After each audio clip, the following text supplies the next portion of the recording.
Pada makan malam, menantuku berseru, "Sekarang istrimu sudah meninggal.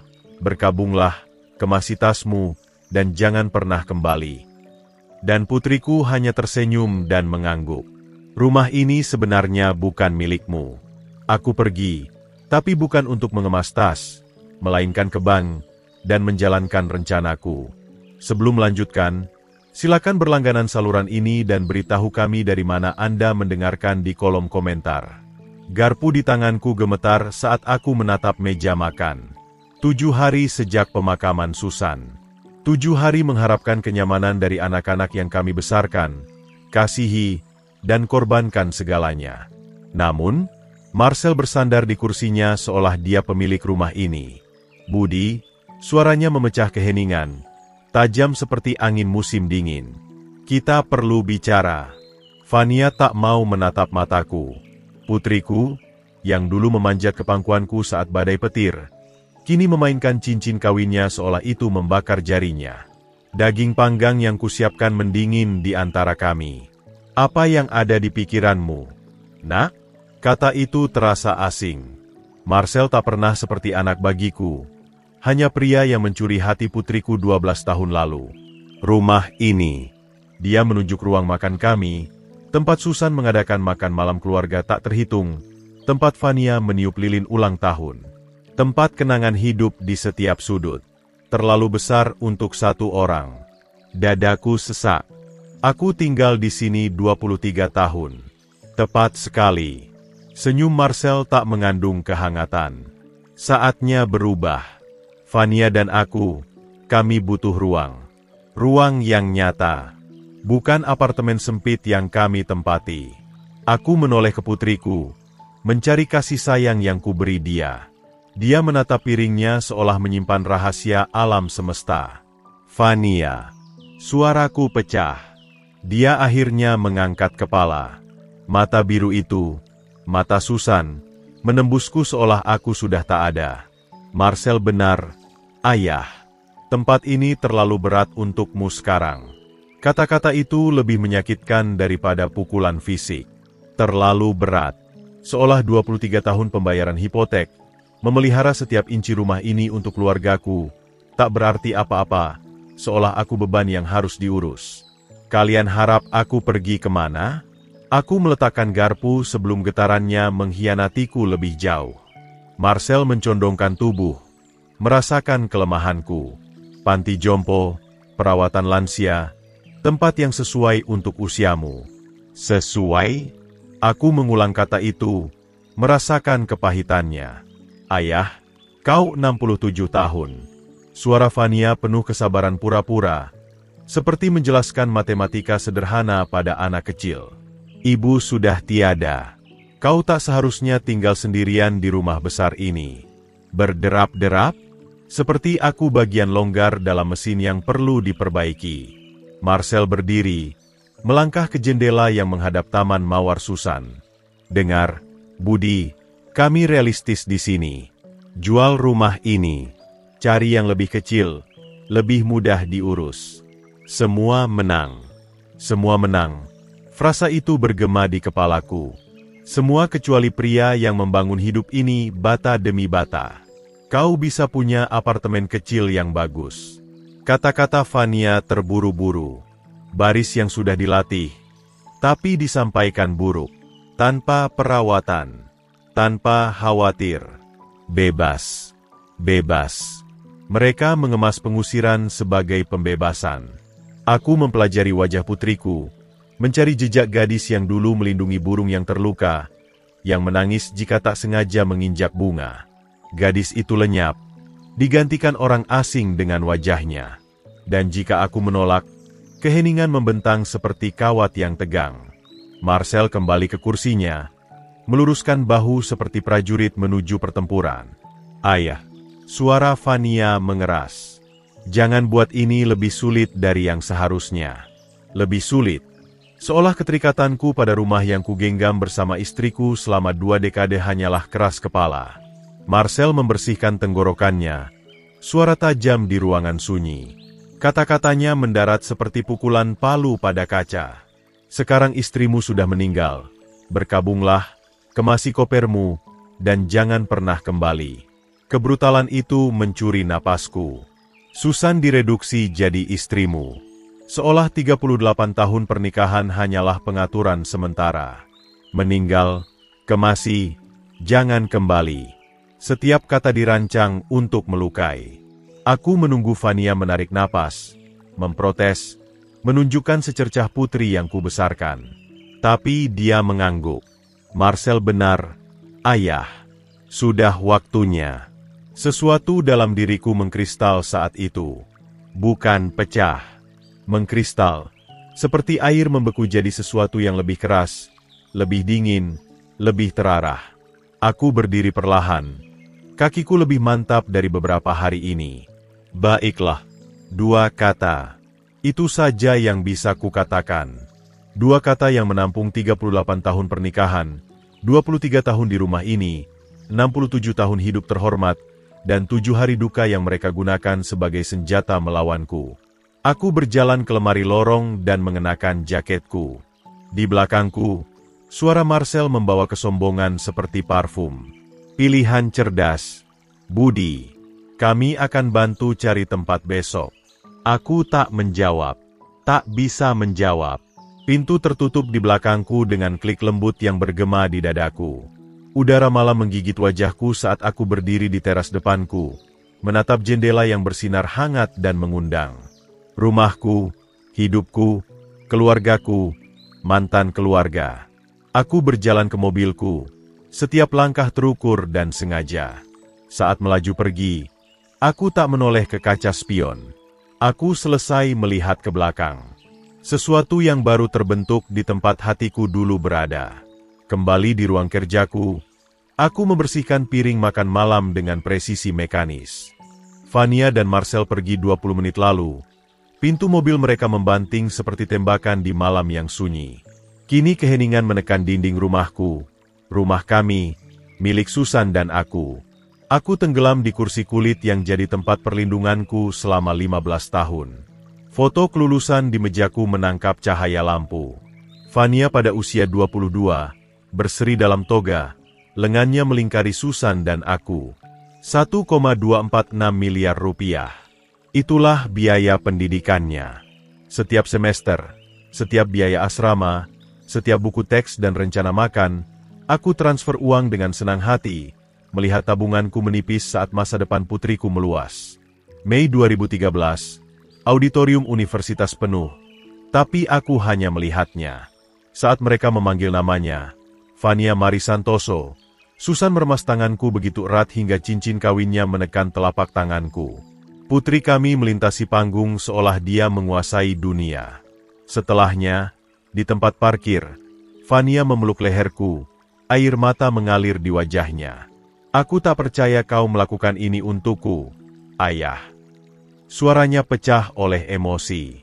1,246 miliar rupiah. Aku melihat tanda terima yang kau simpan. Kau berikan segalanya untukku. Kau sebanding dengan setiap sen. Sayang, aku janji akan merawatmu dan ibu saat kalian tua. Aku bersumpah demi hidupku, ayah. Keluarga merawat keluarga. Keluarga merawat keluarga. Kata-kata itu kini bergema seperti lelucon kejam.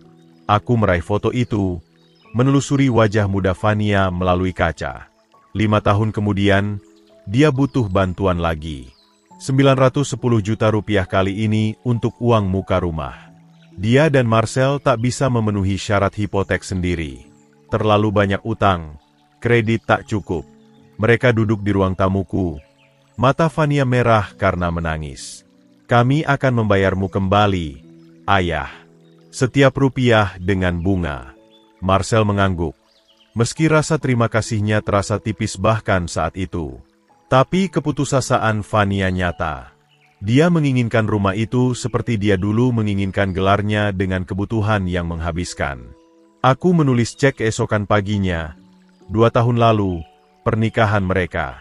322 juta rupiah untuk resepsi klub desa, bunga, fotografer. Susan sudah menunjukkan tanda-tanda penyakit yang merenggutnya, tapi dia bersikeras untuk biaya itu. Dia putri satu-satunya kita, Budi. Beri dia hari yang tak akan dia lupakan. Saat tarian ayah anak, Vania berbisik di telingaku. Terima kasih untuk segalanya, ayah, untuk membuat ini sempurna. Aku sangat beruntung punya kau. Sempurna? Kata itu kini terasa pahit. Berdiri, aku berjalan ke lemari arsip tempat aku menyimpan catatan keuangan. Susan selalu menggodaku tentang pencatatan telitiku, tapi angka tak berbohong. Mereka menceritakan kisah lebih jujur daripada janji.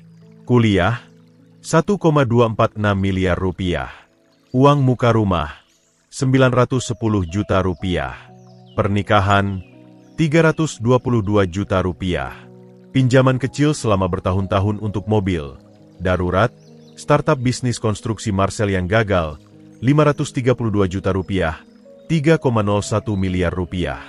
Hampir 2/3 tabungan hidupku dituangkan untuk kebahagiaan putriku.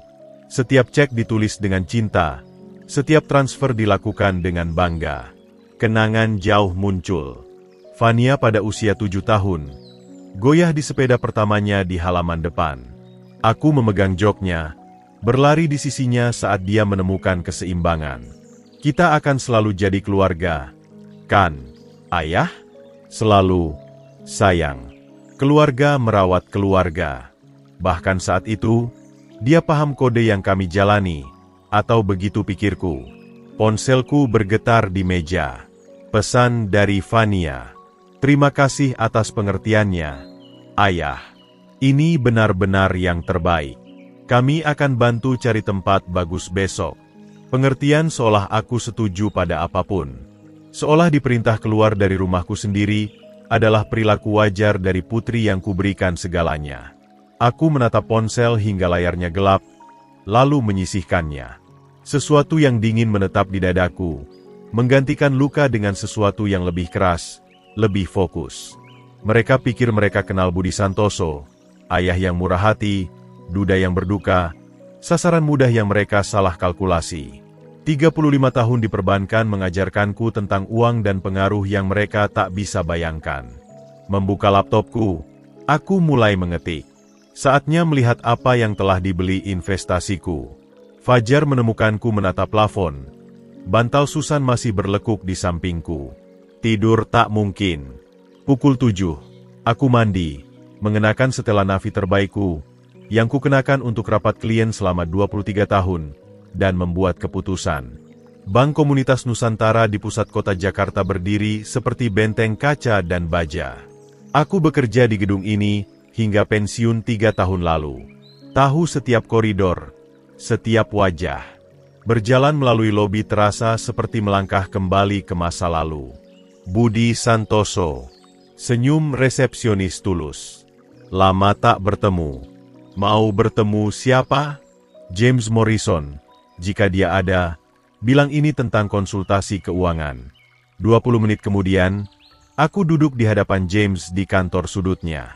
Meja kayu jati sama, foto keluarga sama, organisasi teliti sama, yang kuingat. James kolega selama 15 tahun. Pria cermat dengan mata untuk detail. Kau terlihat sehat, Budi. Dia menuang kopi dari termos, meski aku turut berduka atas Susan. Wanita yang luar biasa. Terima kasih. Aku menerima cangkir, merasakan bobot bisnis yang familiar di tanganku. Aku perlu tahu eksposur keuanganku pada beberapa pinjaman yang kujamin. Ekspresi James berubah jadi kewaspadaan profesional. Tentu, akun mana yang kau khawatirkan? Hipotek putriku dan apapun terkait usaha menantuku. Jari-jarinya menari di keyboard. James membuka file yang membuat alisnya naik perlahan. Nah, karena kau ikut menandatangani hipotek awal Vania dan jalur ekuitas rumah, aku bisa bahas tanggung jawabmu. Jalur ekuitas rumah?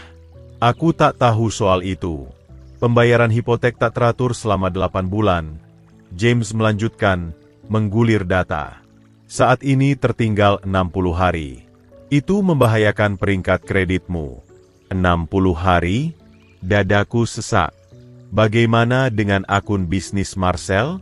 Jedanya memberitahuku segalanya sebelum dia bicara. Pinjaman peralatan yang kau jamin untuk jasa konstruksi Nusantara gagal bayar 4 bulan lalu. 1,092 miliar rupiah dalam pokok ditambah bunga dan biaya yang terakumulasi. 1,092 miliar rupiah? Aku meletakkan cangkir kopi dengan hati-hati. Budi, aku harus tanya, apakah kau tahu situasi keuangan mereka saat ini? Ternyata tidak sepengetahuanku seharusnya. Jalur ekuitas rumah dimaksimalkan 6 bulan lalu. 630 juta rupiah ditarik terhadap properti, digabung dengan tunggakan hipotek dan gagal bayar bisnis Marcel. James mencondongkan tubuh. Eksposur tanggung jawabmu signifikan. Lebih dari 1,68 miliar rupiah jika mereka terus gagal bayar. Angka itu menghantam seperti pukulan fisik. Tak hanya mereka menghabiskan uang yang kuberikan, mereka meminjam terhadapnya dan gagal membayar itu juga. Ada lagi. Suara James merendah. Marcel mengajukan kebangkrutan bisnis 2 minggu lalu. Itu melindunginya dari kreditor, tapi jaminanmu tetap aktif. 2 minggu lalu, tepat saat mereka mulai merencanakan penyergapan. James, secara hipotetis, jika akun ini gagal bayar sepenuhnya, apa yang terjadi pada properti? Proses penyitaan dalam 90 hari. Rumah akan dijual untuk memenuhi utang. Dengan nilai pasar saat ini dan jumlah terutang, dia menghitung cepat. Mungkin ada 140 juta rupiah hingga 210 juta rupiah ekuitas tersisa setelah semua hak gadai dipenuhi. 140 juta rupiah dari rumah yang kuberi 910 juta rupiah untuk uang muka. Berdiri, aku menjabat tangan James dengan kekuatan yang kugunakan dalam ribuan rapat bisnis. Aku menghargai kejujuranmu. Ini memberiku informasi yang kubutuhkan untuk membuat keputusan. Budi. Suara James menghentikanku di pintu. Jika kau butuh dokumentasi akun ini untuk tujuan hukum, aku bisa siapkan laporan tanggung jawab lengkap. Itu sangat membantu. Terima kasih. Berjalan ke mobilku, langkahku terasa berbeda, penuh tujuan. Matahari pagi cerah dan hangat, menjanjikan hari indah di Jakarta. Duduk di belakang kemudi, aku mengeluarkan ponsel dan menggulir kontak hingga menemukan yang kucari. 3 tahun pensiun, tapi aku masih ingat pengacara mana yang spesialisasi dalam pemulihan keuangan dan perencanaan warisan. Fania dan Marcel pikir mereka telah memojokkan pria tua yang berduka. Sebaliknya, mereka membangunkan sesuatu yang jauh lebih berbahaya. Mantan analis perbankan, yang kini tahu persis betapa rapuh posisi mereka. Sinar matahari sore menyelinap di mejaku saat aku menyebar dokumen yang disiapkan James. 3 jam sejak meninggalkan bank, dan pikiran bankerku yang metodis akhirnya mengambil alih. Aku telah mengatur kertas secara kronologis, perjanjian pinjaman, riwayat pembayaran, pemberitahuan gagal bayar, menciptakan garis waktu bencana keuangan. Kalkulator lamaku duduk di samping buku catatan penuh angka. 35 tahun menganalisis risiko kredit mengajarkanku membaca di antara baris laporan keuangan. Kisah yang diceritakan dokumen ini lebih buruk dari yang kubayangkan. Bisnis konstruksi Marcel runtuh 6 bulan lalu. Bukan perlahan, tapi katastrofik. Pinjaman peralatan 700 juta rupiah menjadi 1,092 miliar rupiah dengan denda dan bunga majemuk. Dia menggunakan kartu kredit pribadi untuk menjaga bisnis tetap bertahan, mengubah uang keluarga jadi chip judi. 4 kartu kredit berbeda, 322 juta rupiah utang berputar di semua itu. Pembayaran minimum saja menghabiskan 40% pendapatan bulanan mereka, dengan asumsi Marcel mendapat pekerjaan tetap. Tapi situasi hipotek yang mengungkap keputusasaan sejati mereka.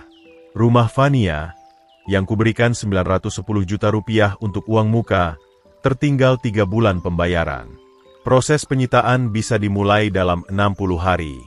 Ada lagi, jalur ekuitas rumah yang tak ku ketahui, dimaksimalkan pada 630 juta rupiah. Mereka meminjam terhadap rumah untuk menutup utang bisnis Marcel, lalu meminjam lagi untuk menutup pinjaman itu. Aku bersandar di kursi, menyaksikan debu menari di sinar matahari. Angka-angka menggambarkan orang-orang yang tenggelam dalam utang, membuat pilihan semakin putus asa. Pengajuan kebangkrutan Marcel 2 minggu lalu melindunginya dari kreditor bisnis.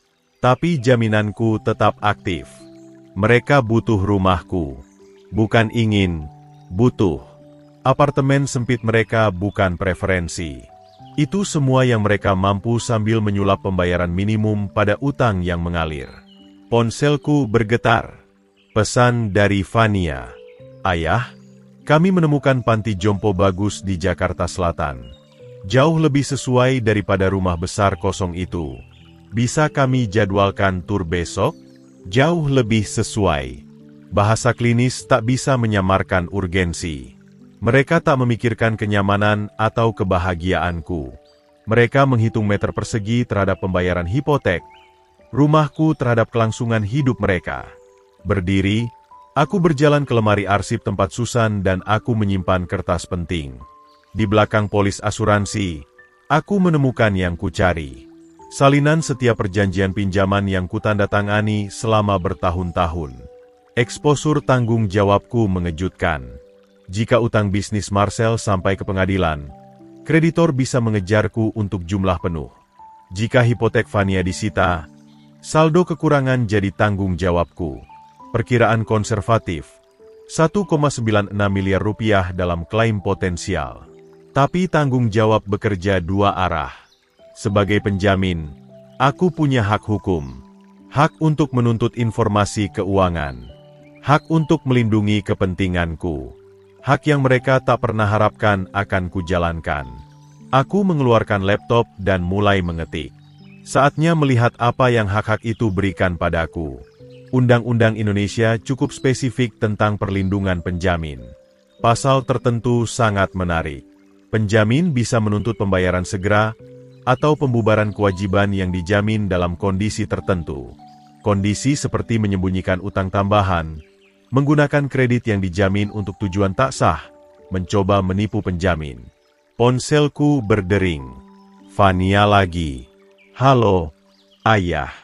Sudah baca pesanku soal tur? Udah. Suaraku terdengar berbeda di telingaku sendiri. Lebih tenang, lebih terkendali. Bagus. Mereka punya ketersediaan minggu depan. Kau bisa menetap akhir bulan. Akhir bulan. 23 hari dari sekarang. Fania, aku perlu tanya sesuatu. Apakah kau dan Marcel punya masalah keuangan? Keheningan membentang seperti napas tertahan. Mengapa kau tanya itu, ayah? Karena aku peduli pada kesejahteraanmu sebagai ayah dan sebagai seseorang yang membantu keputusan keuanganmu selama ini. Kami baik-baik saja. Hanya mencari ruang lebih untuk masa depan kami. Masa depan yang dibangun di atas rumahku, uangku, kepercayaanku yang hancur. Baiklah, kita bicara lagi soal tur besok. Aku akan kabari. Setelah menutup telepon, aku menatap dinding tempat ijazah kuliah Susan tergantung di sampingku. Dia selalu yang percaya, yang melihat kebaikan dalam diri orang. Tapi dia juga yang bersikeras, aku menyimpan catatan teliti setiap transaksi keuangan. Percaya tapi verifikasi, katanya, terutama dengan uang keluarga. Kini aku paham mengapa. Selasa pagi membawa panggilan yang kuharapkan. Pukul 8.45, tepat saat orang putus asa menghubungi keluarga, cukup pagi untuk terlihat mendesak, cukup lambat untuk hindari tuduhan panik. Kopiku masih mengepul saat telepon berdering. Nama Fania di layar membawa senyum yang tak kurasakan selama berminggu-minggu. Selamat pagi, Fania. Ayah? Suaranya membawa getaran asing. Aku harap tak terlalu pagi. Sama sekali tidak. Aku sudah bangun sejak pukul 6. Aku bersandar di kursi, menyaksikan uap naik dari cangkirku. Apa yang bisa kulakukan untukmu? Jedanya. Lalu kata-kata yang dipilih hati-hati. Aku perlu bahas sesuatu yang penting tentang percakapan kita hari Minggu. Bagian mana? Tentang situasi rumah dan beberapa kekhawatiran keuangan yang dihadapi aku dan Marcel. Kekhawatiran keuangan? Bahasa halus untuk utang katastrofik. Aku mendengar. Ayah, kami sedang melalui masa sulit. Pekerjaan konstruksi Marcel tak stabil dan dengan beberapa pengeluaran tak terduga. Suaranya melemah. Kami butuh bantuan hanya sementara. 210 juta rupiah akan membantu kami kembali ke jalur. 210 juta rupiah. Tak cukup untuk mengejar pembayaran hipotek, tapi mungkin cukup untuk menunda penyitaan sebulan lagi. Tidak, Fania. Keheningan membentang seperti napas tertahan. Maaf, aku bilang, tidak, aku tak akan meminjamkan uang. Ayah, kurasa kau tak paham. Ini bukan untuk liburan atau kemewahan. Kami bisa kehilangan rumah. Bisa kehilangan? Mereka tertinggal 3 bulan. Mereka akan kehilangannya dalam 60 hari kecuali seseorang turun tangan. Seseorang seperti ayah murah hati yang selalu menyelamatkan mereka sebelumnya. Aku sangat paham. Tapi kau selalu membantu kami. Saat aku butuh uang kuliah, saat kami beli rumah, pernikahan, selalu membantu. 3,01 miliar rupiah bantuan untuk tepatnya. Itu dulu. Ayah, ada apa denganmu? Panik merayap di suaranya. Ini bukan dirimu. Kami keluarga. Keluarga? Kata yang dia lupakan saat memerintahku mengemas tas dan lenyap. Benarkah? Tentu saja. Ayah, tolong. Aku tahu hari Minggu tegang, tapi kita bisa selesaikan ini. Kami hanya butuh 210 juta rupiah untuk mengejar pembayaran. Dan jawabannya tetap tidak. Fania, aku tak paham. Suaranya sedikit pecah. Kau punya uang. Kau tahu itu. Dan kami akan membayarnya kembali. Kami selalu begitu. Sebenarnya, mereka tak pernah melakukannya. Tak sekalipun. Setiap pinjaman jadi hadiah melalui kombinasi terlatih dari rasa terima kasih dan ingatan selektif. Tidak berarti tidak. Ayah, tolong. Keputusasaan nyata kini, topengnya runtuh. Perusahaan hipotek menelepon kemarin. Kami punya 2 minggu sebelum mereka mulai proses penyitaan. Aku mohon. 2 minggu? Garis waktuku lebih akurat. Mereka punya waktu lebih sedikit sebelum klausul akselerasi berlaku dan seluruh saldo jatuh tempo segera. Sudahkah kalian pertimbangkan untuk mengecilkan? Mungkin sesuatu yang lebih sesuai dengan pendapatan kalian saat ini. Ayah, kau tak serius. Rumah itu rumah kami. Masa depan kami. Kau bantu kami membelinya. Membantu mereka membelinya. 910 juta rupiah uang muka. Tanda tanganku di jaminan mereka. Kreditku mendukung mimpi mereka. Kadang keadaan berubah. Keadaan apa? Ayah, bicara padaku. Apa yang sebenarnya terjadi? Apa yang terjadi? Ayah yang penuh kasih telah menemukan seberapa besar kasih sayang mereka. Harga pasar tampaknya satu rumah besar dan penghilangan segera dari hidup mereka. Aku sudah membuat keputusan. Ini soal hari Minggu, bukan? Soal apa yang dikatakan Marcel. Suaranya semakin tinggi. Ayah, dia tak bermaksud begitu. Kami stres, takut soal uang, dan selamat tinggal. Fania. Ayah, tunggu. Aku menutup telepon. Telepon segera berdering lagi. Aku mematikan dering dan kembali ke koranku. Bagian keuangan punya artikel menarik tentang tingkat penyitaan yang meningkat di Jakarta. Rupanya, banyak keluarga menemukan bahwa hidup di luar kemampuan punya konsekuensi. Di luar, burung Coldplay menyenandungkan lagu di Taman Mawar Susan. Mawar-mawar itu mekar indah tahun ini. Susan pasti senang. Dia selalu bilang taman berkembang saat dirawat dengan baik dan dipangkas tanpa ampun. Kadang hal paling penuh kasih adalah memotong cabang yang sakit. Ponselku bergetar dengan pesan. Ayah, tolong hubungi aku kembali. Kita perlu bicara soal ini. Aku menghapus pesan itu dan menuang kopi lagi. Ini akan jadi hari yang indah.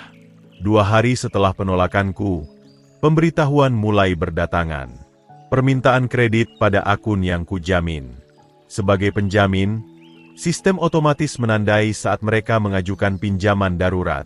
3 bank berbeda, semua ditolak dalam hitungan jam. Rabu sore, Aku parkir di seberang lokasi konstruksi Marcel, mengamati kehancuran mereka melalui kaca depan. Dia berdiri di samping fondasi setengah jadi, telepon menempel di telinga, bergerak dengan panik. Bahkan dari jarak ini, kegelisahannya jelas. Pengawasnya mendekat 2 kali selama 20 menit pengamatanku. Kedua percakapan berakhir dengan Marcel berpaling, bahu kaku karena frustrasi. Pria di bawah tekanan membuat kesalahan, dan pekerjaan konstruksi tak memaafkan kecerobohan. Kamis pagi membawaku ke Kopi Nusantara, favorit lokal para profesional perbankan. Aku telah membina hubungan di sini selama 30 tahun. Hubungan yang kini memberi informasi berharga. Budi Santoso, hidup dan bernapas. Margaret Wahyu dari Bank Nasional Pertama meluncur ke bilik di hadapanku. Lama tak bertemu sejak upacara Susan. Bagaimana kabarmu? Hari demi hari, Margaret. Rumah terasa kosong, tapi tetap sibuk membantu. Tentu saja, dia mengaduk latenya dengan penuh pikiran. Ngomong-ngomong soal sibuk, kami dapat aplikasi menarik kemarin. Menantumu, sebenarnya, Marcel Nugroho. Aku menjaga ekspresi netral. Oh, kasus berisiko tinggi. Rasio utang terhadap pendapatan mendekati 60%. Kebangkrutan bisnis baru-baru ini. Banyak permintaan di kota. Margaret menggelengkan kepala. Kami tak bisa menyentuhnya dengan galah. Panjang. Tak ada yang lain juga dari yang kudengar. 60% utang terhadap pendapatan. Itu lebih buruk dari perhitunganku. Keuangan keluarga bisa rumit. Tawarku. Ini lebih dari rumit. Aplikasi menunjukkan 3 bulan pembayaran hipotek terlewat, kartu kredit maksimal. Semuanya. Dia mencondongkan tubuh secara rahasia. Antara kau dan aku, Budi, mereka menghadapi penyitaan dalam 2 minggu. Aku merasa buruk menolak mereka, tapi kami punya pemegang saham untuk dipertimbangkan. 2 minggu?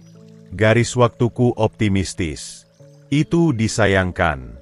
Bagian menyedihkannya, jika mereka punya penjamin yang berkualitas, seseorang dengan aset nyata dan kredit bersih, kami mungkin bisa atur sesuatu. Tapi mereka datang sendiri.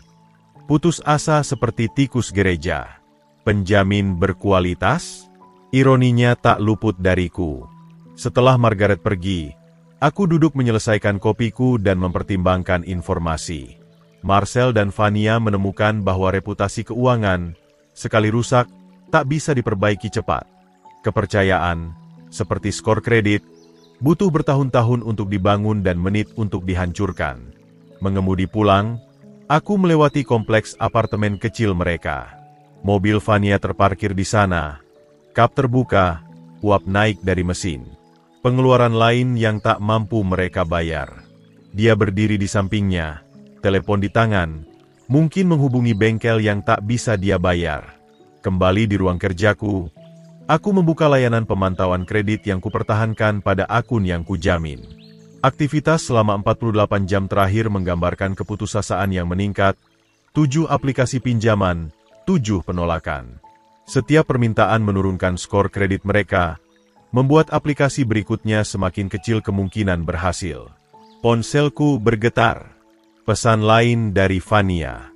Ayah, bisakah kita bicara? Aku tahu kau marah soal minggu, tapi kita keluarga. Keluarga saling membantu di masa sulit. Keluarga saling membantu. Di mana sentimen itu saat mereka memerintahku mengemas dan pergi? Aku menghapus pesan tanpa menjawab. Berita malam menampilkan segmen tentang tingkat penyitaan yang meningkat di Jakarta. Keluarga muda terlalu memaksakan diri, hidup di luar kemampuan, menemukan bahwa kredit tak terbatas. Reporter mewawancarai konselor perumahan yang berbicara tentang intervensi dini, sistem pendukung keluarga, dan pentingnya komunikasi jujur tentang kesulitan keuangan. Komunikasi jujur. Andai Marcel dan Vania mencoba pendekatan itu, alih-alih manipulasi dan ultimatum. Ponselku berdering. Vania lagi. Aku melihatnya berdering 7 kali sebelum voicemail menjawab. Semenit kemudian, notifikasi berbunyi. Ayah, ini aku. Dengar, Aku tahu kita salah langkah hari Minggu. Mungkin Marcel terlalu belak-belakan soal situasi rumah. Tapi kami benar-benar berjuang di sini. Aku tak pernah meminta apapun tanpa membayarnya kembali. Ini berbeda. Ini rumah kami, masa depan kami. Tolong hubungi aku kembali. Tak pernah meminta tanpa membayar kembali. Rupanya, dia lupa 1,022 miliar rupiah pinjaman yang kuhapus sebagai hadiah selama bertahun-tahun. Masa depan kami dibangun di atas pengorbananku, kemurahan hatiku, kesediaanku mendanai mimpi mereka. Kini bank ditutup, mereka menemukan seperti apa masa depan mereka sebenarnya. Aku menuang segelas whisky dan duduk di kursi favorit Susan.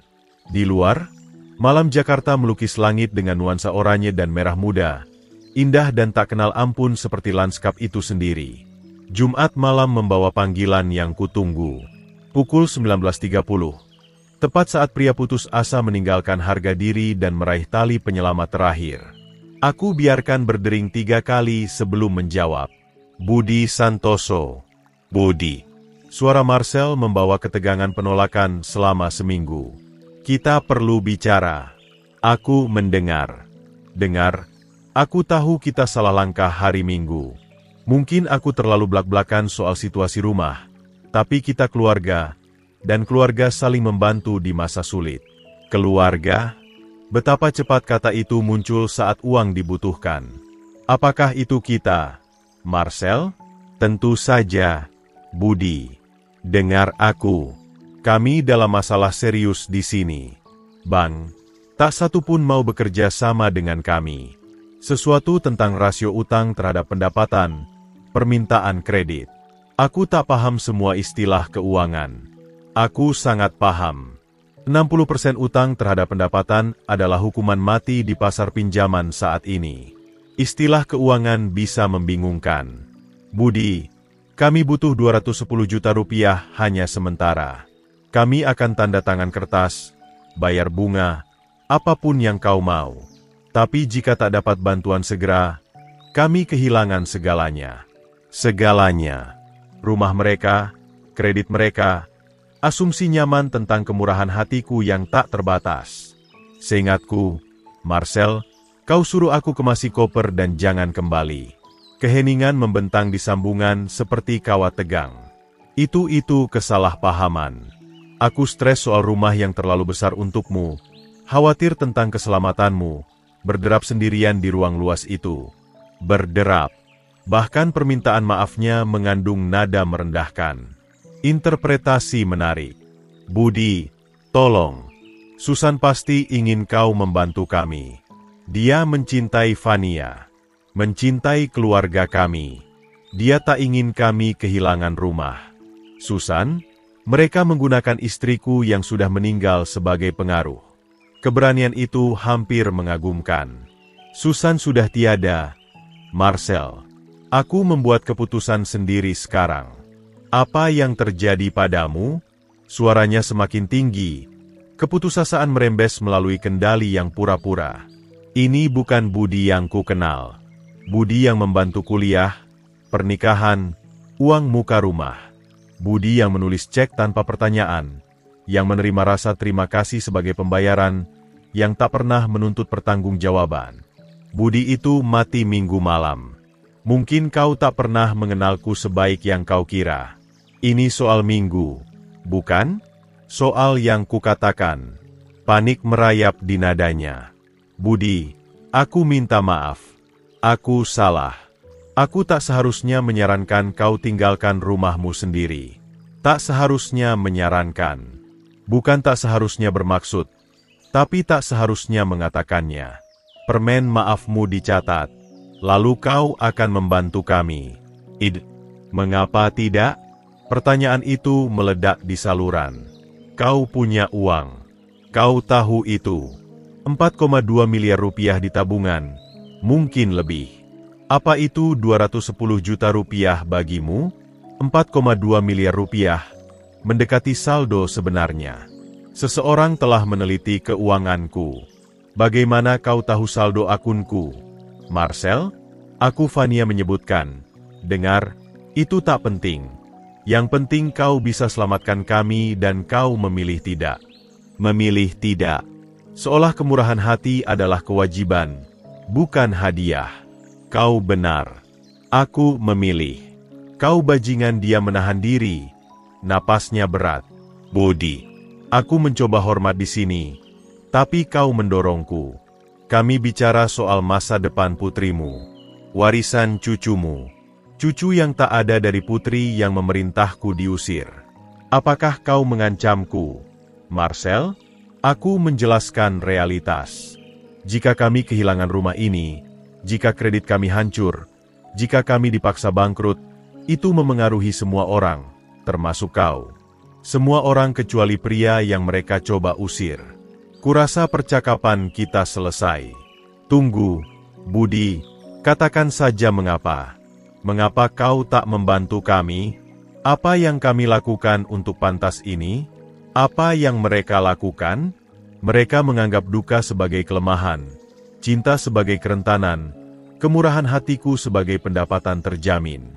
Mereka mempersenjatai pemakaman Susan sebagai pengaruh untuk keuntungan finansial. Mungkin kau harus tanya pada diri sendiri mengapa aplikasi pinjamanmu terus ditolak. Keheningan lain, kali ini lebih lama.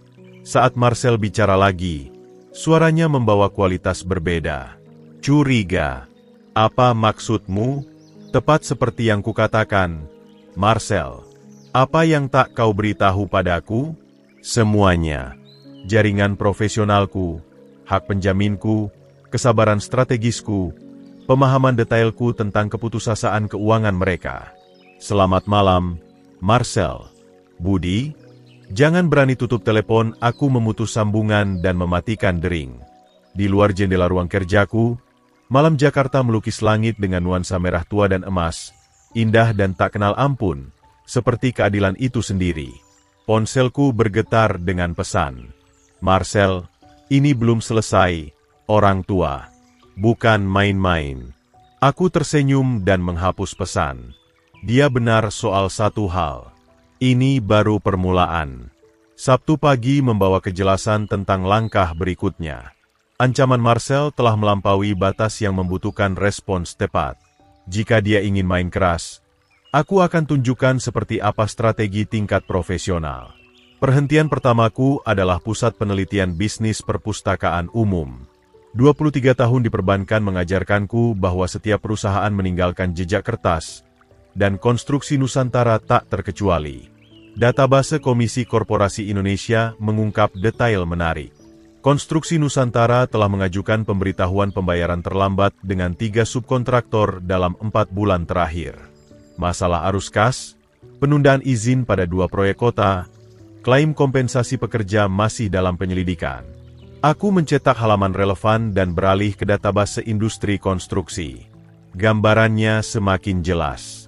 Kenaikan biaya material, kekurangan tenaga kerja, dan pembayaran kota yang tertunda menekan kontraktor kecil di seluruh Indonesia. Konstruksi Nusantara berenang di air bermasalah. Di Kopi Nusantara, aku bertemu Bima Hartono, mantan klien yang pensiun dari Departemen Perencanaan Kota. Percakapan kami dimulai dengan basa-basi tentang upacara peringatan Susan dan berkembang ke diskusi industri. Bisnis konstruksi brutal saat ini, sebut Bima, mengaduk kopinya. Separuh perusahaan kecil ini satu kegagalan proyek dari kebangkrutan. Aku bayangkan kepatuhan izin sangat penting di lingkungan itu. Lebih dari sebelumnya, dengan semua regulasi keselamatan, persyaratan asuransi, hukum perlindungan pekerja, satu pelanggaran bisa menutup proyek selama berminggu-minggu. Menarik. Aku membuat catatan mental untuk meneliti catatan kepatuhan konstruksi Nusantara lebih teliti. Ada perusahaan tertentu yang menyulitkan departemen? Bima merendahkan suaranya. Nah, antara kau dan aku, ada kekhawatiran tentang konstruksi Nusantara. Belum ada tindakan, tapi protokol keselamatan mereka tampak longgar, dan dokumentasi asuransi mereka terlambat beberapa kali. Protokol keselamatan, dokumentasi asuransi. Dalam industri konstruksi, ini bukan sekadar persyaratan birokrasi. Itu perbedaan antara proyek menguntungkan dan mimpi buruk regulasi. Kembali ke rumah, Aku menghabiskan minggu pagi mencocokkan catatan publik dengan laporan industri. Tekanan keuangan konstruksi Nusantara lebih parah dari yang awalnya kukira. Mereka berutang 938 juta rupiah ke pemasok beton, 588 juta rupiah ke subkontraktor listrik, dan melewatkan 3 pembayaran premi asuransi. Tapi penemuan paling menarik datang dari database Biro Bisnis Terbaik. 2 keluhan diajukan bulan lalu, keduanya soal pekerjaan tak lengkap dan sengketa pembayaran, tak cukup untuk menghancurkan perusahaan, tapi cukup untuk mempertanyakan keandalan. Aku mengeluarkan daftar kontak bisnis lamaku. Pensiun tak memutus semua hubungan profesional. David Mulia di Grup Asuransi Nusantara menangani kompensasi pekerja untuk sebagian besar kontraktor lokal. Sarah Anindita di Perizinan Kota telah memproses aplikasi izin selama puluhan tahun. Keduanya berutang budi padaku dari hari-hari perbankan. Hingga Minggu sore, aku telah membuat pertanyaan hati-hati dengan 3 agensi berbeda. Bukan tuduhan, hanya pertanyaan prihatin tentang kepatuhan industri dan manajemen risiko. Ketelitian profesional yang mungkin dilakukan analis bisnis berpengalaman. David, aku sedang melakukan konsultasi informal, dan konstruksi Nusantara muncul sebagai mitra potensial, jelasku pada eksekutif asuransi. Cakupan mereka tampak memadai, tapi aku ingin verifikasi klaim, riwayat, dan status pembayaran mereka. Budi, antara kita, mereka di atas es tipis. 2 pembayaran terlambat, dan kami wajib memberitahu perusahaan penjaminan mereka. 1 pembayaran terlewat lagi dan cakupan mereka batal. Batal cakupan. Dalam bisnis konstruksi, itu berarti penutupan proyek segera dan potensi tanggung jawab pidana untuk cedera tempat kerja.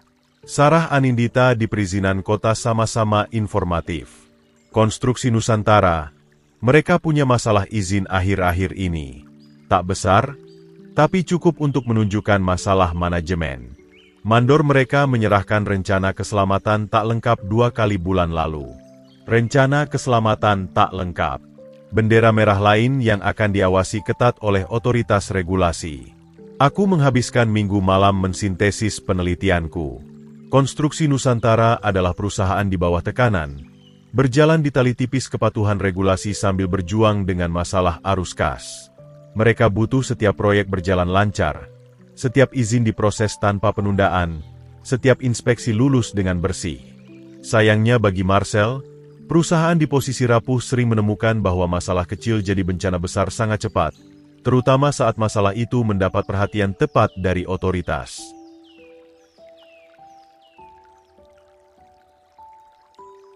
Regulasi. Aku menyiapkan email sederhana untuk Bima Hartono. Bima, senang dengan obrolan kopi kita kemarin. Pikir kau mungkin menemukan laporan kepatuhan industri ini menarik, terutama bagian tentang pelanggaran protokol keselamatan. Murni informatif. Tentu saja. Terlampir adalah catatan publik konstruksi Nusantara yang menunjukkan penundaan izin dan masalah dokumentasi keselamatan mereka. Tak ada yang rahasia, tak ada yang dibuat-buat, hanya informasi publik yang diatur dalam format profesional yang menarik. Email itu akan sampai ke Bima Senin pagi. Dia akan meninjau materi, mungkin membagikannya dengan mantan koleganya di perencanaan dan inspeksi keselamatan. Berbagi informasi normal di antara profesional yang peduli pada keselamatan publik. Dalam seminggu, Konstruksi Nusantara akan menghadapi pengawasan regulasi yang bisa menutup proyek dan menguras cadangan kas. Marcel telah mengancamku. Kini dia akan belajar seperti apa kekuatan sejati. Senin membawa berita yang kutunggu. Pikap Marcel terparkir di jalan masuk mereka pada pukul 15.15, 2 jam lebih awal dari pulang biasanya dari Konstruksi Nusantara. Melalui kaca spion belakang, diparkir di kedai kopi sudut. Aku melihatnya duduk tak bergerak di belakang kemudi selama hampir 10 menit. Saat akhirnya keluar, bahunya membawa kemerosotan kalah dari pria yang dunianya baru runtuh. Pengawasan regulasi yang kuatur bekerja lebih cepat dari yang kuharapkan. Masalah izin Konstruksi Nusantara telah meningkat jadi penutupan proyek penuh, memaksa PHK segera. Marcel menghilang ke dalam rumah kecil mereka. Dalam hitungan menit, suara keras terdengar melalui dinding tipis dan jendela terbuka. Bahkan dari jalan, Kegelisahannya tak terbantahkan. Gerakan tajam terlihat melalui jendela depan. Langkah mondar-mandir yang membuat seluruh struktur seolah bergetar dengan ketegangan. Selasa pagi tiba dengan jeritan Vania. Aku memposisikan diri di taman lingkungan, seolah membaca koran pagi sambil memantau rumah mereka dari jarak diskret. Suara itu memotong udara Jakarta seperti kaca pecah. Keputusasaan murni yang tak percaya. Marcel akhirnya mengaku. 1,092 miliar rupiah utang bisnis tersembunyi. Pengajuan kebangkrutan. Kaskade kebohongan yang menopang gaya hidup mereka selama berbulan-bulan. Melalui jendela dapur, aku bisa melihat siluet Vania bergerak liar. Gerakannya tajam dan putus asa. Marcel berdiri kaku. Tangan terbuka dalam apa yang tampak seperti penjelasan defensif. Krisis domestik mereka berlangsung seperti film bisu. Penuh amarah dan pengkhianatan tanpa dialog yang terdengar. Vania bergegas keluar. Telepon menempel di telinga. Panggilan pertamanya berlangsung 3 menit. Mungkin adiknya di Bali. Yang kedua lebih pendek, lebih putus asa. Pada panggilan keempat, dia mondar-mandir di jalan masuk. Suaranya terdengar di keheningan pagi. "Ibu, aku tahu masih pagi, tapi kami butuh bantuan. Bantuan serius." Marcel kehilangan pekerjaan. Dan tidak ada lagi, banyak lagi. Dia menghilang kembali ke dalam, hanya untuk muncul 10 menit kemudian dengan panggilan telepon panik lain. Pola ini berlanjut sepanjang pagi, jangkauan putus asa kepada siapa saja yang mungkin menawarkan keselamatan finansial. Menjelang siang, Marcel telah 2 kali ke toko minuman keras dan sekali ke apa yang tampak seperti pegadaian berdasarkan kotak kecil yang dibawanya dari rumah, menjual barang pribadi, langkah putus asa klasik orang-orang yang tenggelam dalam utang. Aku pindah ke tempat parkir perpustakaan umum untuk shift sore, menjaga kontak visual sambil tampak menjalankan tugas normal. Krisis mereka meningkat melebihi proyeksi optimistisku. Teman Vania, Rina, tiba sekitar pukul 14, tinggal selama 1 jam. Melalui pintu depan yang terbuka, aku bisa mendengar fragmen percakapan emosional, air mata, permohonan saran, gema kosong dari seseorang yang menemukan jaring pengaman mereka lenyap. Saat Rina pergi, ekspresinya membawa campuran simpati dan lega yang menandai seseorang yang bersyukur tak diminta uang yang tak mereka miliki. Malam membawa kehancuran nyata. Pertengkaran Marcel dan Vania telah pindah ke teras depan mereka. Suara keras tanpa pura-pura privasi. Berdiri di halaman depanku, seolah menyiram mawar susan, aku bisa mendengar setiap kata pahit. "Kau membuat kami bangkrut." Suara Vania pecah karena kelelahan dan amarah. 1,092 miliar rupiah. Marcel, bagaimana kau sembunyikan 1,092 miliar rupiah? Aku mencoba selamatkan bisnis. Semua yang kulakukan untuk masa depan kita. Masa depan kita? Masa depan apa? Kita kehilangan rumah dalam 6 hari. 6 hari, Marcel. Ayahmu bisa membantu kita jika dia mau. 1 panggilan telepon, 1 transfer, dan mimpi buruk ini lenyap. Ayahku? Tawa Vania tak mengandung humor. Kau memerintahnya mengemas tas dan jangan kembali. Kau pikir dia lupa itu? Respons Marcel hilang dalam suara pintu depan yang dibanting. Vania tetap di teras. Menangis dalam tangannya dengan keputusasaan mentah dari seseorang yang dunianya meledak dalam sehari. Aku menggulung selang taman dan masuk ke dalam, puas dengan pengumpulan intelijen hari itu. Strategiku melebihi semua ekspektasi. Pernikahan mereka, yang sudah tegang oleh tekanan keuangan, hancur di bawah beban pengkhianatan dan keputusasaan. Fase 2 rencanaku selesai. Mereka kehilangan pendapatan, menghabiskan kredit, dan kini menghadapi kehancuran hubungan paling mendasar, kepercayaan antara suami dan istri. Besok akan membawa fase 3. Tapi malam ini aku menuang whisky dan mengapresiasi presisi elegan dari menyaksikan orang menuai apa yang mereka tabur. Malam Jakarta melukis langit merah tua dan emas. Keadilan, tampaknya, memakai warna paling indah. Rabu malam membawa tamu yang kuharapkan. Melalui jendela depanku, aku melihat mereka mendekat. Vania memegang lengan Marcel untuk dukungan. Keduanya bergerak dengan langkah kalah dari orang yang kehabisan pilihan. Bel pintu berbunyi sekali. Suara ragu, hampir meminta maaf.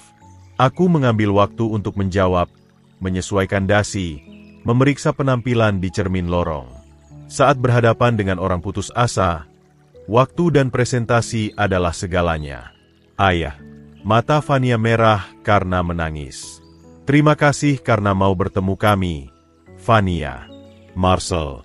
Aku menyingkir, mengizinkan mereka masuk, tapi tak membuat gerakan menyambut. Silakan masuk. Mereka mengikutiku ke ruang tamu tempat aku mengambil kursi biasaku. Kursi Susan tetap kosong di sampingku. Pengingat diam apa yang telah mereka ambil dariku. Marcel dan Fania bertengger di tepi sofa seperti anak-anak dipanggil ke kantor kepala sekolah.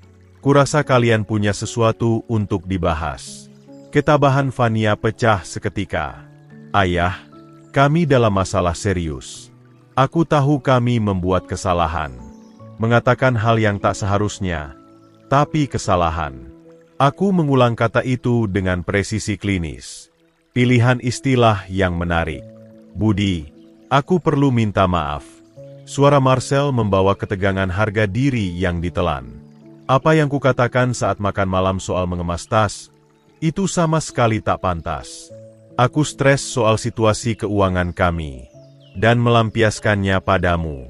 Situasi keuangan kami. Bahkan dalam permintaan maaf, dia menulis ulang sejarah. Kau stres, aku mengakui. Tentang apa secara spesifik? Rahang Marcel menegang. Pertanyaan itu memaksanya mengungkap kelemahan yang lebih suka dia sembunyikan. Masalah bisnis. Masalah utang yang seharusnya kubahas dengan Fania lebih awal. Berapa banyak utang? Marcel?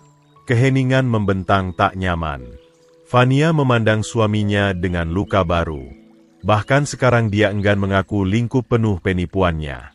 1,092 miliar rupiah. Marcel akhirnya mengakui. Itu substansial. Aku menjaga suara netral secara profesional. Dan situasi pekerjaanmu? Aku kehilangan pekerjaan. Senin. Masalah industri konstruksi. Masalah industri konstruksi bukan pengawasan regulasi yang dipicu oleh warga prihatin yang berbagi informasi keselamatan publik.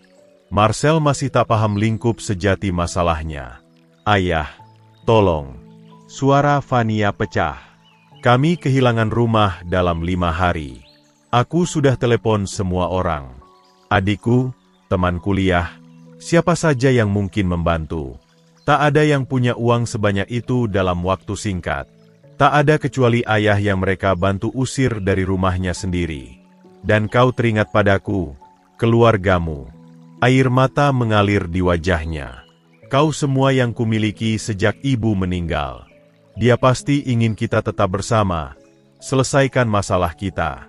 Susan, mereka memohon simpati dengan kenangan istriku yang sudah meninggal. Ibumu menghargai kejujuran di atas segalanya. Dia menyimpan catatan teliti, bersikeras pada transparansi dalam semua urusan keuangan. Fania melewatkan implikasinya, tapi mata Marcel sedikit menyipit. Dia mulai merasakan sesuatu di bawah respons tenangku. Ayah, aku tahu aku bukan putri sempurna, tapi aku masih gadis kecilmu. Tolong jangan tinggalkan aku saat aku paling membutuhkanmu. Gadis kecilmu, anak yang sama yang diam saat suaminya memerintahku meninggalkan rumahku sendiri. Apa secara spesifik yang kau minta dariku? Pinjamkan uang. Marcel cepat berkata. 560 juta rupiah akan menutup tunggakan hipotek dan memberi kami ruang untuk cari pekerjaan baru. 560 juta rupiah. Sebagian kecil dari yang sebenarnya mereka utang, tapi cukup untuk menunda hari perhitungan mereka. Itu jumlah substansial. Kami akan membayarmu kembali. Fania berjanji dengan bunga. Apapun syarat yang kau mau, kami akan tanda tangan dokumen hukum. Letakkan rumah sebagai jaminan. Letakkan rumah sebagai jaminan. Rumah yang sudah kuberikan uang muka untuk hipotek yang sudah kujamin. Baiklah. Aku bersandar di kursi, mempelajari wajah putus asa mereka. Dan jika aku menolak, Pertanyaan itu menggantung di udara seperti asap. Bahu Fania bergetar dengan isakan tertahan. Marcel menatap lantai. Harga diri dan keputusasaan bertarung di ekspresinya. Lalu kami kehilangan segalanya. Fania berbisik. Rumah kami, pernikahan kami, masa depan kami. Masa depan kami dibangun di atas kebohongan, ditopang oleh penipuan, runtuh di bawah beban konsekuensi yang tak mereka antisipasi. Aku berdiri perlahan, berjalan ke jendela yang menghadap Taman Susan. Mawar-mawar itu mekar megah tahun ini. Dia selalu bilang pemangkasan tepat penting untuk pertumbuhan sehat. Ini situasi sulit yang kalian hadapi. Di belakangku, aku bisa mendengar tangis pelan Fania, napas berat Marcel. Mereka menunggu keputusanku, bergantung penuh pada belas kasihku. Untuk pertama kalinya dalam berminggu-minggu, aku merasakan kepuasan mendalam dari keadilan sempurna. Sebelum aku pertimbangkan permintaan kalian, kataku, berbalik dari jendela, kurasa kalian harus paham persis bagaimana kalian sampai di titik ini. Fania menyeka matanya. Kebingungan melintas di wajahnya yang bernoda air mata. Apa maksudmu? Maksudku sangat sedikit dari yang terjadi pada kalian yang kebetulan. Aku berjalan ke mejaku, membuka laci tengah, tempat aku menyimpan catatan terperinci setiap keputusan strategis. Ekspresi Marcel berubah dari kekalahan jadi kewaspadaan saat aku mengeluarkan folder manila tebal dengan dokumen. Biar kutunjukkan sesuatu yang menarik. Aku menyebar garis waktu di meja kopi di antara kami. Senin, 18 Maret. Aku mengunjungi mantan kolega, James Morrison, di Bank Komunitas Nusantara. Wajah Marcel memucat. Kau lakukan apa?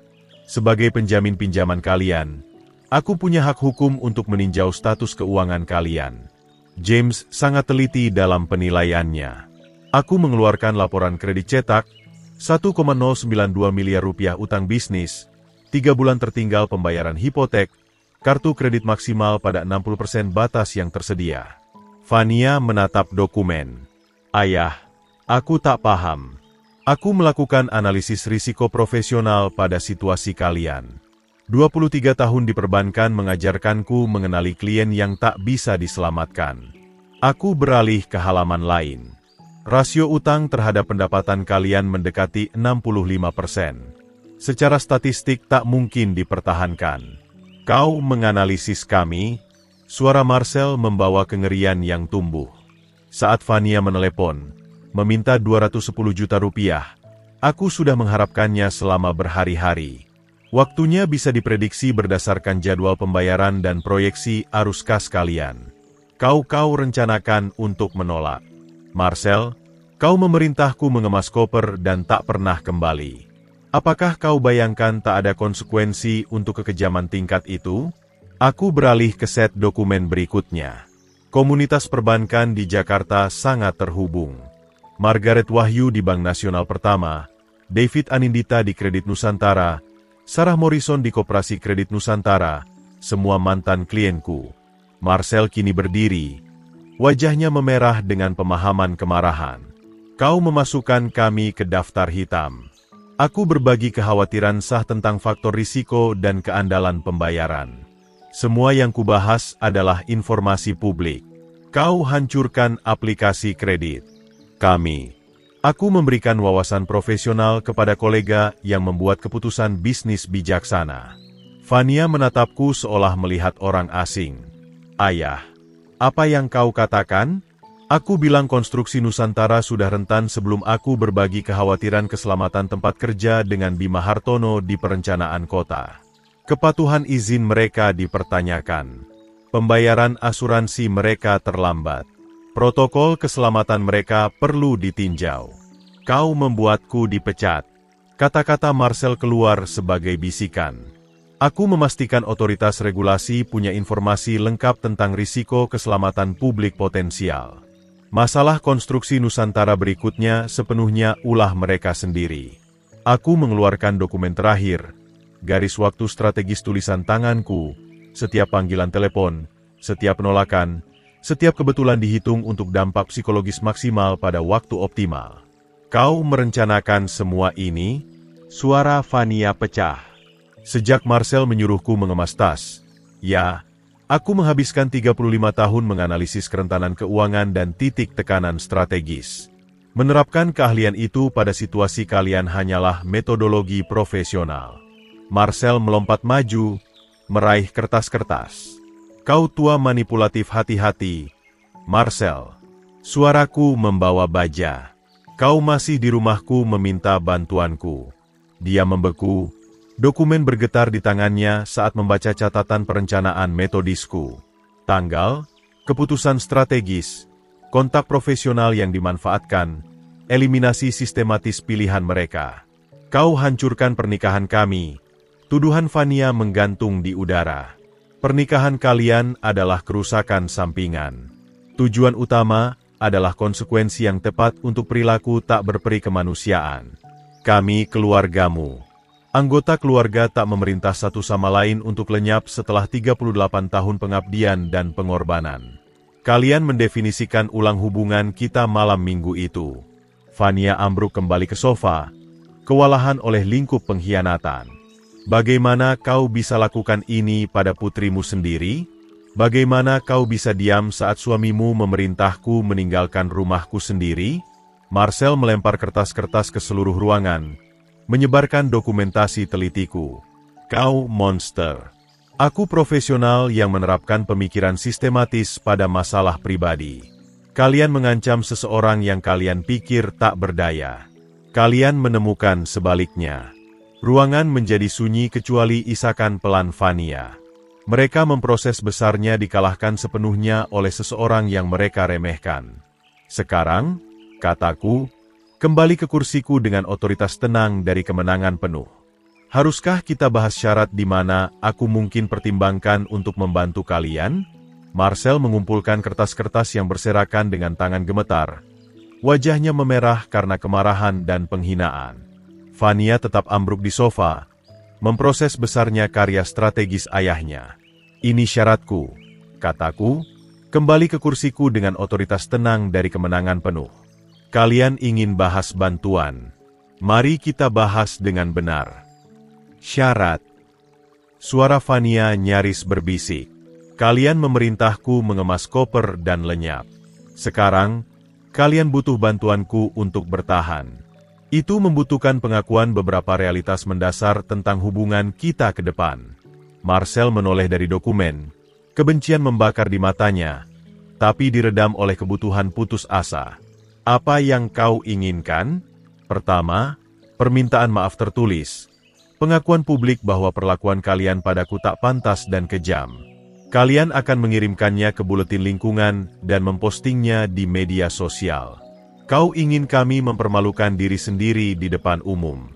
Aku ingin kalian memperbaiki catatan tentang karakter dan nilaiku. Tetangga kalian melihat kalian tak menghormati duda yang berduka. Mereka harus tahu kalian mengakui perilaku itu tak bisa diterima.